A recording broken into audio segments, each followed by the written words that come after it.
अस्सलाम वालेकुम नाज़रीन, आप देख रहे हैं प्रोग्राम फोकस और मैं हूं पलवश शाह महमूद। प्रोग्राम में सबसे पहले डिस्कस करूंगी वज़ीर आज़म की कराची चैम्बर ऑफ कॉमर्स के वफ़द से आज मुलाकात हुई है।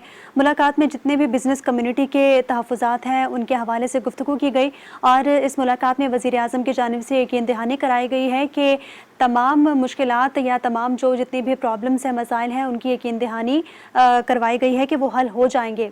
इसके अलावा पाकिस्तान स्टॉक मार्केट के हवाले से बात करूंगी तो आज कारोबारी हफ्ते का तीसरा रोज़ है।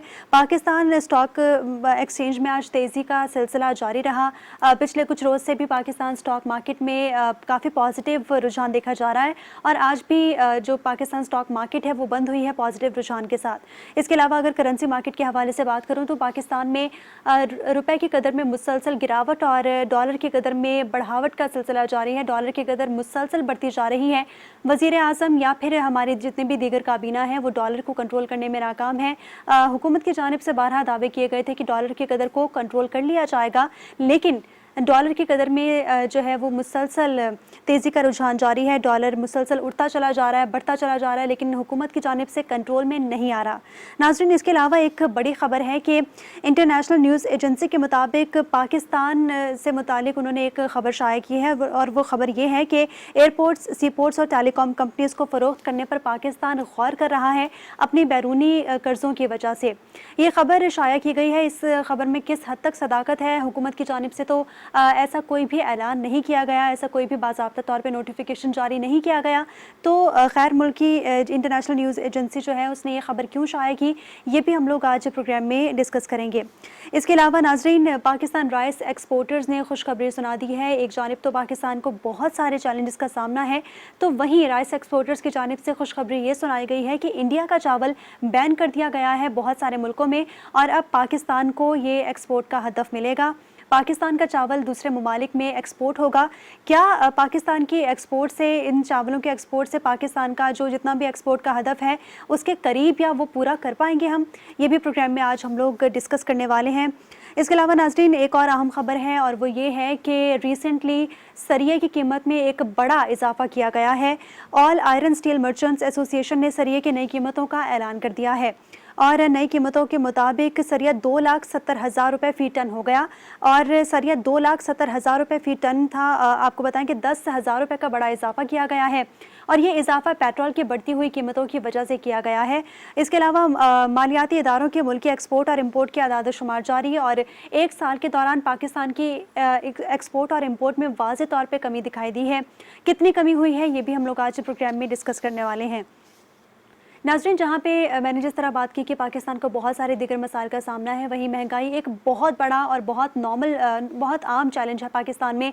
हर एक फ़र्द को महंगाई की वजह से बहुत ज़्यादा मुश्किलात का सामना है। अशिया ख़ुरनोश अवाम की पहुँच से बहुत दूर हो चुकी हैं, क़ुव्वत ख़रीद से हर चीज़ बाहर हो चुकी है। उसके बाद हुकूमत की मुद्दत को कुछ दिन बाकी रह गए हैं, लेकिन हुकूमत जाते जाते गरीब आवाम पे बार बार महंगाई के बम गिरा रही है। इसकी वजह से चीज़ें बहुत ज़्यादा महंगी हो चुकी हैं। गरीब आवाम को कब रिलीफ मिलेगा, ये एक अहम सवाल है। नई हुकूमत आने के बाद, क्या निगरां सेटअप के आने के बाद गरीब आवाम को मिलेगा रिलीफ या नहीं, ये भी एक अहम सवाल है। इस हवाले से भी प्रोग्राम में गुफ्तगू जारी होगी।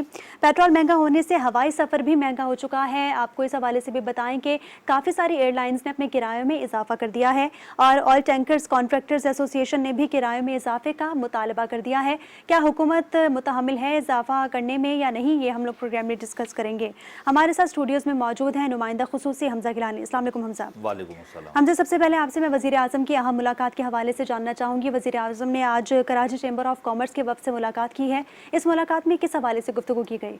देखें, आज वज़ीर आज़म शहबाज शरीफ कराची शिप यार्ड की तकरीब में मेहमान खुसूसी थे और बेसिकली उनका दौरा तकरीब में शिरकत का था, लेकिन इस दौरे में उनकी मुलाकात की कुछ शेड्यूल्स तय थे, जिसमें कराची चैम्बर ऑफ कॉमर्स के वफ़द से मुलाकात भी शामिल थी और वहीं पर ही कराची शिप यार्ड की तकरीब में कराची चैम्बर ऑफ कॉमर्स की बिजनेस कम्युनिटी ने वज़ीर-ए-आज़म शहबाज शरीफ से अहम मुलाकात की। 2 तारीख को तो वैसे शेड्यूल में था कि पीएम की और केसीसीआई की मीटिंग होगी और वहाँ पर कराची शिपयार्ड की तकरीब के बाद कराची की बिजनेस कम्युनिटी उनसे मुलाकात उन्होंने की है और उस पर मुख्तलिफ अमूर पर तबादला ख्याल किया गया है। हमारे ज़राए में ये बताते हैं कि केयर टेकर सेटअप के हवाले से भी कुछ तबादला ख्याल किया गया, उसके अलावा कुछ मसाइल्स हैं और उनके हवाले से भी गुफ्तगू हुई। बहरहाल ये मुलाकात शेड्यूल में थी। अगर वज़ीर-ए-आज़म आज दौरा ना करते तो कराची की बिजनेस कम्युनिटी को वैसे इस्लामाबाद जाना था 2 तारीख को, लेकिन उनका आज दौरा था क्योंकि आज तकरीब थी कराची शिपयार्ड में पाकिस्तान नेवी की जानिब से और उसमें मेहमान खुसूसी थे।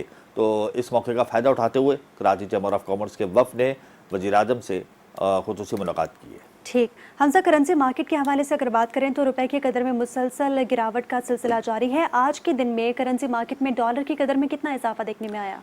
देखें, करेंसी मार्केट के अंदर आज डॉलर महंगा हुआ है, डॉलर तनावर हुआ है बामुकाबला रुपया। और अगर मैं इंटरबैंक की बात करूं तो इंटरबैंक में डॉलर की कीमत में ₹1.71 का इजाफा रिकॉर्ड किया गया। ₹287.54 से बढ़कर ₹279.25 पर इंटरबैंक में डॉलर ट्रेड हुआ। तो इंटरबैंक में डॉलर की कदर में इजाफा इंपोर्ट बिल की अदायगियों की वजह से वो जो एक प्रेशर डेवलप हुआ है रुपए पर, उसका जाहिर सी बात है एक नेगेटिव इम्पैक्ट क्रिएट हो रहा है और रुपया डेप्रिशिएट हो रहा है और अमरीकी डॉलर एप्रिशिएट हो रहा है। और एज़ कम्पेयर टू रुपी ना सिर्फ अमरीकी डॉलर एप्रिशिएट हो रहा है बल्कि अगर मैं यूरो की बात करूं, पाउंड की बात करूं, दिरहम और रियाल की बात करूं तो इन सब की कीमतों में भी इजाफा हुआ है। और ओपन मार्केट के अगर मैं एदाद शुमार आपको बताऊं डॉलर के, तो $1 की कीमत में ₹3 का इजाफा हो गया। ₹290 से बढ़कर ओपन मार्केट में डॉलर ₹293 का हो गया है। लिक्विडिटी क्रंच अभी भी है, मार्केट में डॉलर नायाब है। इंपोर्ट बिल की अदायगियों के लिए इंपोर्टर अगर एलसी खुलवाने के लिए कमर्शियल बैंक रुजू कर रहा है तो उसको डॉलर दस्तियाब नहीं है। और जाहिर सी बात है चूँकि इंपोर्ट बिल की अदायगियाँ हैं, सर पर आउटफ्लोज हमारे ज़्यादा हैं, तो ये प्रेशर आइंदा आने वाले दिनों में भी बरकरार रहेगा। सही। हमजा, पाकिस्तान स्टॉक एक्सचेंज के हवाले से मैं आपसे जानना चाहूँगी आज किस तरह का रुझान रहा? सेंटिमेंट्स बहुत पॉजिटिव थे। कराची स्टॉक मार्केट में आज ज़बरदस्त तेज़ी देखी गई, 600 पॉइंट्स का इजाफा रिकॉर्ड किया गया।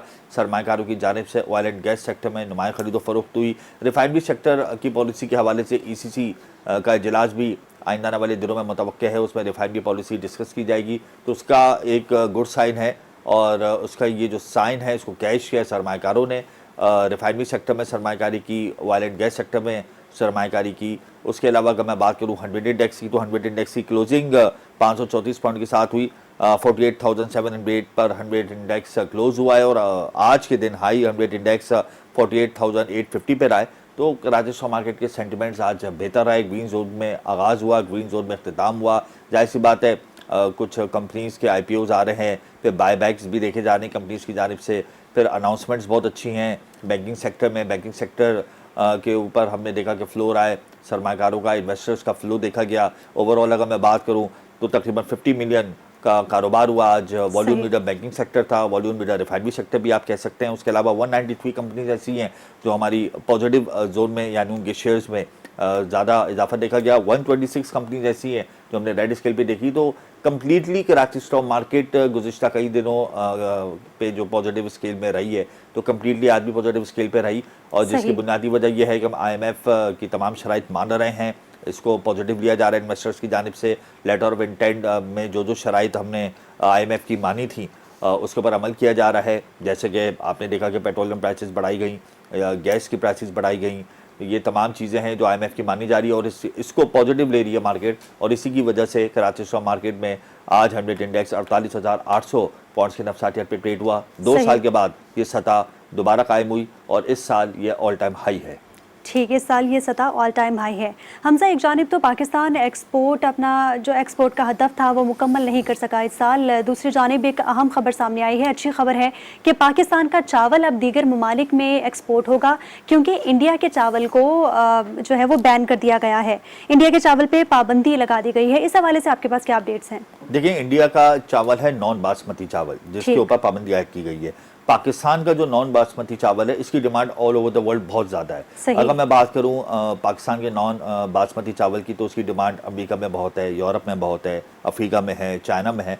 तो ये कभी इम्कानात हैं कि पाकिस्तान को बहुत ज़बरदस्त ऑर्डर्स मिलेंगे चावल के और इससे हमारी राइस एक्सपोर्ट बढ़ेगी। अच्छा, ये मैं आपको वाज़ेह कर दूं कि राइस एक्सपोर्ट हमारी दूसरे नंबर पर आती थी जो कि अब तीसरे नंबर पर आ गई है, उसकी जगह आईटी ने ले ली है। तो सही। राइस एक्सपोर्ट का बड़ा कलीदी किरदार होता है हमारी एक्सपोर्ट में, और ये तवक्को की जा रही है कि इस साल यानी इस साल माली साल के अख्ताम तक हमारी राइस एक्सपोर्ट $3 अरब तक रहेंगी। गुज़िश्ता साल चूँकि सैलाब था तो हमारी एक्सपोर्ट थोड़ी सी डिस्टर्ब हुई, लेकिन इस साल ये टारगेट $3 अरब का, और ये कभी इम्कान का हम अचीव कर लेंगे, क्योंकि नॉन बासमती चावल का जो प्रीमियम है वो $100 हमें मिल रहा है, और बड़े बड़े ऑर्डर्स हमें मिल रहे हैं। और रूस से भी पाकिस्तान को ग्रीन सिग्नल दे दिया है। रूस ने पाकिस्तान की 15 राइस एक्सपोर्ट कंपनियों को अपनी इंपोर्ट लिस्ट में डाल दिया है, और मज़ीद कुछ कंपनीज की बातचीत चल रही है, और ये कहा जा रहा है कि इस साल मज़ीद 12 कंपनियों को ये लाइसेंस मिल जाएगा। तो रूस पे हमारा जो चावल है वो एक्सपोर्ट होगा, इससे पाकिस्तान के एक्सपोर्ट को बड़ा फ़ायदा होगा। और जाहिर सी बात है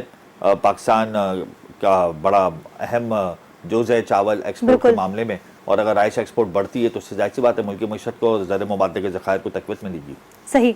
हमजा, शॉर्टली आपसे मैं ये भी जानना चाहूँगी कि पेट्रोल बम तो हुकूमत ने गिरा ही दिया है, ₹20 का एकदम इजाफा कर दिया गया है। इसकी वजह से हमारे जितने भी फ़िज़ाई सफ़र हैं उनमें भी इजाफा कर दिया गया है, यानी कि काफ़ी सारी फ़्लाइट ऑपरेशन बहुत ज़्यादा महंगे कर दिए गए हैं। इस हवाले से क्या कहेंगे आप? एकदम बड़ा इजाफा कर दिया। आज एयरलाइंस ने, मुख्तलिफ एयरलाइंस ने किरायों में 35 से 40,000 रुपये और बाज़ ने 50 से 70,000 रुपये का इजाफा किया। मुख्तलिफ टिकट्स की नौयत के हिसाब से किरायों में इजाफा हुआ है। अगर मैं मजमूई तौर पर तखमीना निकालूँ तो तकरीबन 40,000 से 45,000 रुपये का इजाफा हुआ है।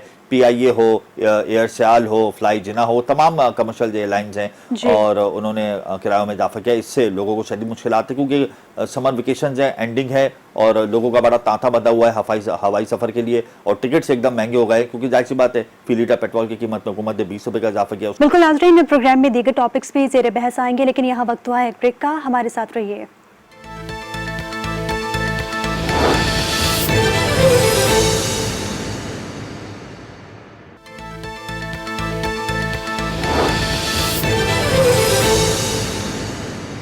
वेलकम बैक नाज़रीन। पाकिस्तान के मौशी हालात के हवाले से प्रोग्राम में गुफ्तगू जारी है, और हमें ज्वाइन कर चुके हैं मौशी तज्जियाकार मुज़म्मिल असलम।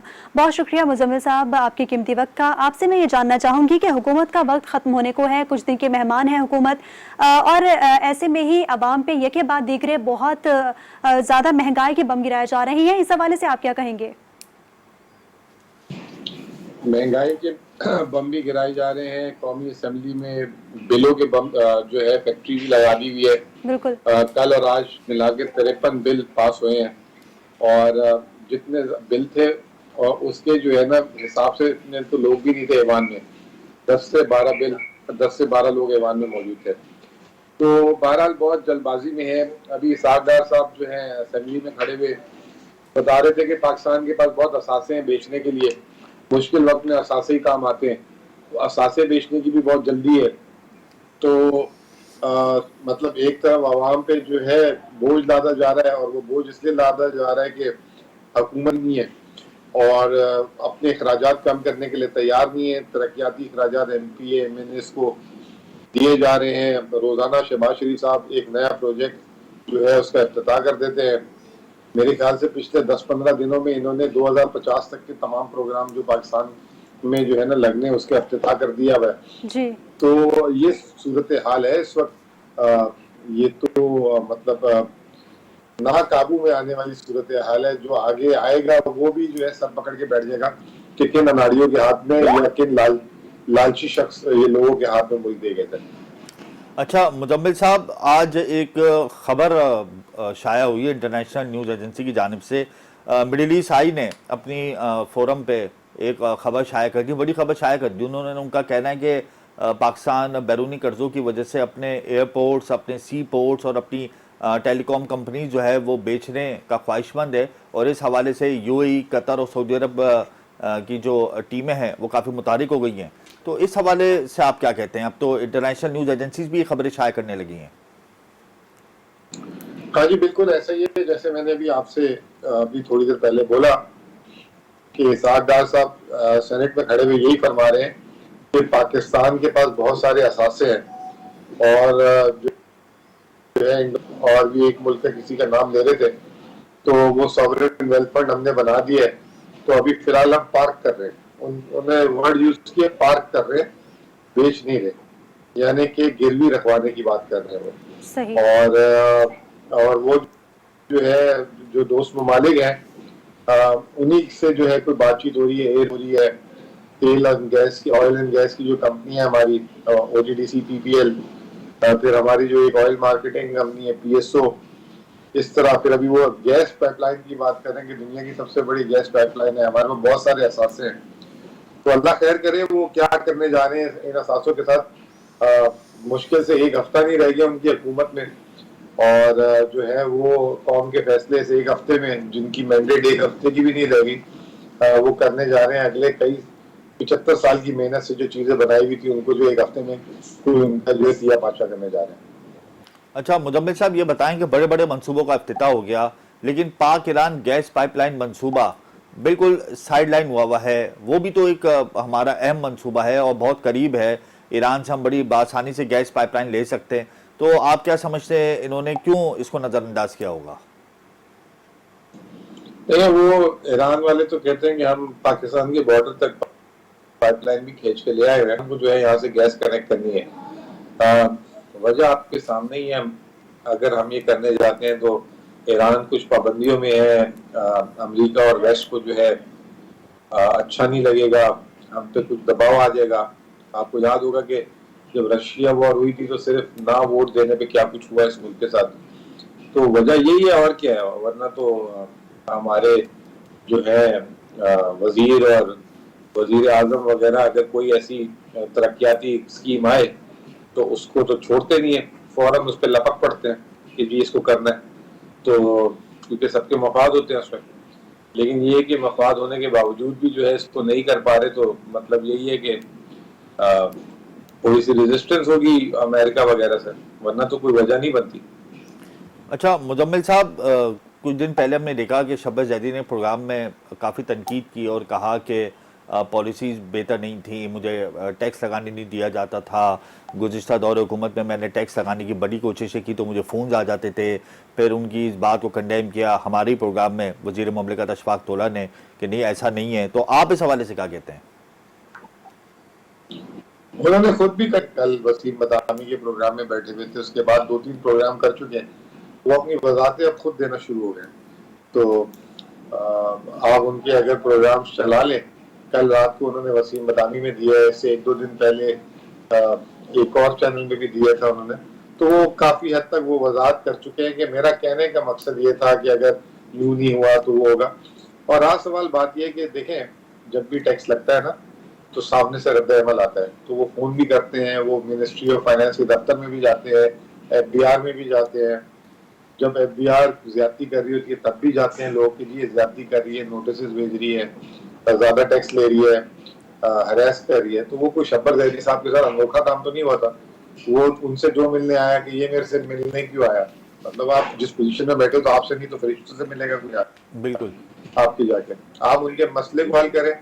आप जो है अगर नहीं हल कर सकते और आप इतने 30 मार खाते तो उस वक्त क्यों नहीं बोला आपने कि ये मसले हैं, ये आदमी आया था या ये नाजायज करा रहा था। तो वो बस एक शोशा छोड़ देते, फिर उसके बाद घूमता रहता है शोशा, फिर बाद में उसको क्लैरिटी भी कर देने आ जाते हैं कि जी मैंने यूं नहीं यूं बोला था, गलत कॉन्टेक्स्ट में ले लिया, फलां ले लिया, ये ले लिया। तो काफी हद तक उन्होंने अपनी वजाहतें खुद किया। मुजम्मिल साहब, एक आखिरी मेरा सवाल है आपसे कि आज इस महीने भी हमने अपने एक्सपोर्ट हमारी कम हुई है, ट्रेड डेफिसिट हमारा बढ़ा है, ये बात अलग है कि हमारी इंपोर्ट भी कम हुई है, लेकिन हमारी बतदरीज एक्सपोर्ट में कमी हो रही है। अब अगर यही तवातुर के साथ सिलसिला जारी रहा तो हम तो एक्सपोर्ट का टारगेट अचीव नहीं कर पाएंगे। तो इस हवाले से आप क्या समझते हैं, कौन सा हमने जंगी बुनियादों पे कदम उठाना पड़ेगा जिससे हमारी एक्सपोर्ट बेहतर हो जाए? देखिए, माशी गैर यकीनी सूरत हाल है, फिर जो है कॉस्ट ऑफ डूइंग बिजनेस बढ़ी है, बिजली की कीमतें बढ़ा दी हैं जी, उनके लिए जो लोन है शरह सूद वो बढ़ा दिए हैं, बिल्कुल मुल्क में रॉ मटेरियल की अवेलेबिलिटी नहीं है। ये तमाम चीजें होंगी तो बरामदात में जो है इजाफा होगा। फिर थोड़ा सा आपको परसेप्शन भी चेंज करना होगा। आपने बरामदात पे पाबंदी लगा दी थी, बहुत सारे एक्सपोर्टर ये कहते हैं उनके सप्लायर, उनके जो बायर हैं वो परेशानी है कि कहीं हुकूमत नई पाबंदी न लगा दे जिसकी वजह से उनकी प्रोडक्शन ना खराब हो जाए।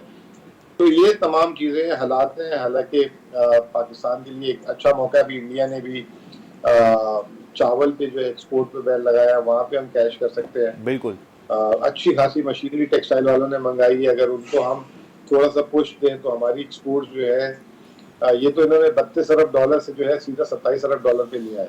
जी बिल्कुल। अब जो अल्लाह खैर करे, जो 2.06 अरब डॉलर की आई है जुलाई की, ये तो लग रहा है 24 अरब डॉलर पे ले जाएंगे। तो यकीनन जो है परेशान कुन सूरत हाल है। इससे पाकिस्तान के जो आगे आने वाले दिनों में जो कर्ज की अदायगी है उसमें मुश्किलात आ सकती है।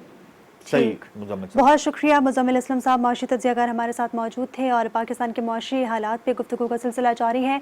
नाज़रीन, वक्त हुआ है एक ब्रेक का, हमारे साथ रहिए।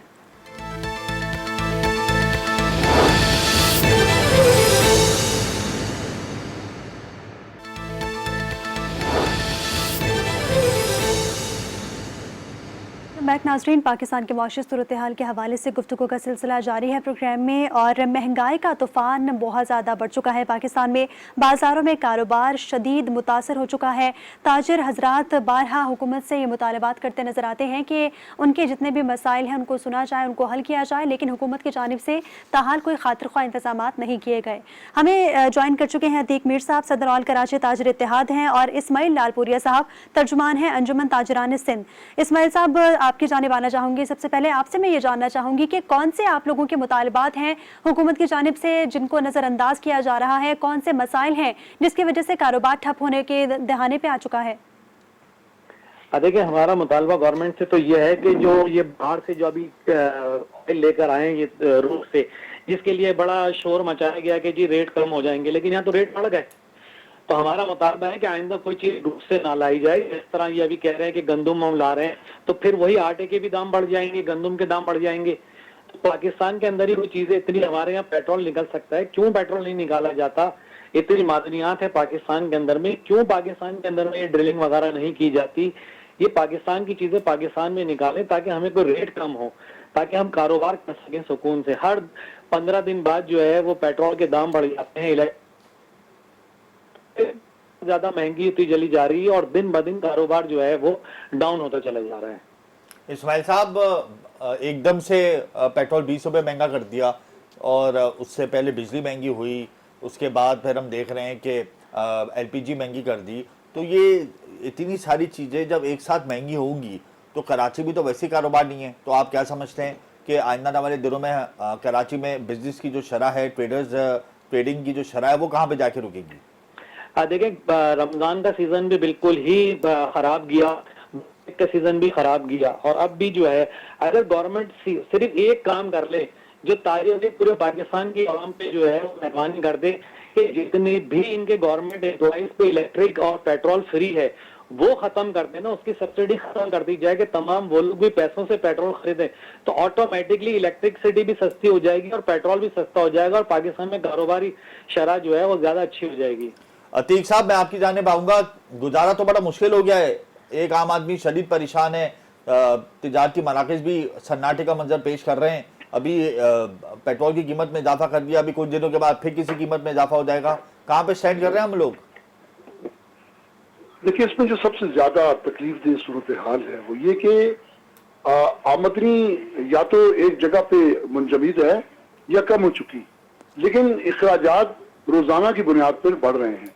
महंगाई जिस तेजी के साथ बढ़ गई, आप देखें 47-48% इसकी शरह है, और हुकूमत खुद एतराफ कर रही है कि GDP की शरह 0 है।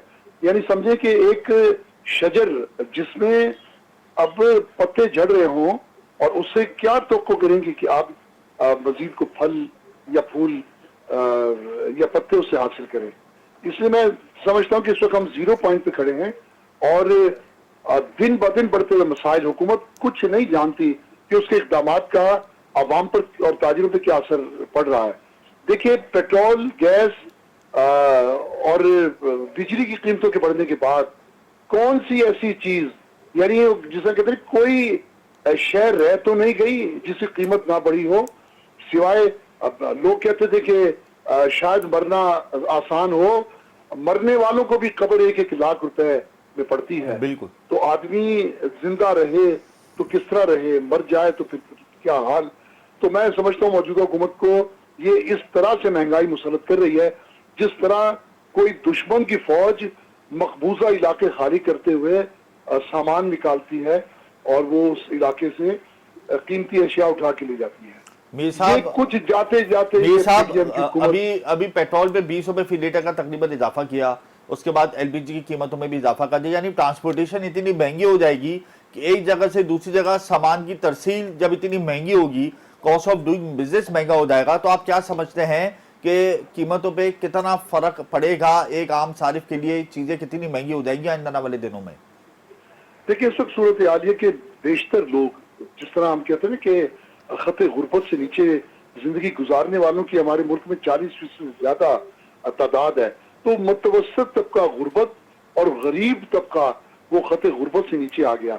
मैंने कभी नहीं देखा अपनी जिंदगी में, मैं 50 साल से ट्रेडर्स पॉलिटिक्स में हूँ नहीं, कि कीमतों में मांगने कितना वालों फर्क के आएगा हाथ में बिजली आने के वाले बिल दिनों हो। में? कीमतों में कितना फर्क देख रहे हैं आप? कीमतों में इस वक्त देखें हर चीज की कीमत तकरीबन दुगनी हो चुकी। ये मैं पिछले 2 से 3 माह की बात कर रहा हूँ, जबकि एक साल में क्या सूरत हाल है वाज़े तौर पे आप देखें, मैशदान कह रहे हैं कि 50% से तजावुज कर गई जो फूड की इन्फ्लेशन है, फूड आइटम्स की या बेसिक नीड्स हैं, वो कितनी महंगी हो गई।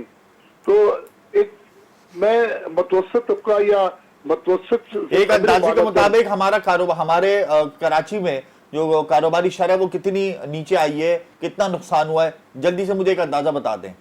देखें मैंने आपसे कहा ना कि हुकूमती सतह पर तो हम GDP 0 पे है, लेकिन कारोबार इस वक्त अगर आप मार्केटों का सर्वे करें तो मैं पूरे यकीन के साथ आपको बता रहा हूं कि 10% से ज्यादा कारोबारी सरगर्मियां नहीं है। सही। लोगों के चेहरों पे आप देखें किस तरीके से एक हवन्नक चेहरे हैं, किस तरह से लोग यानी मुस्तकबिल के बारे में, ऐसे अक्सर लोग हैं जो शब भर जिन्हें नींद नहीं आती कि आने वाला बिल्कुल वक्त बिल्कुल क्या आप सही होगा। कह रहे हैं, वक्त की किल्लत है। इस्माइल साहब मैं आपकी जाने पाऊंगा, मुझे ये बताएं कि आइंदा आने वाले दिनों में यकीनन इजाफा और होगा यूटिलिटीज पर, क्योंकि IMF का दबाव है।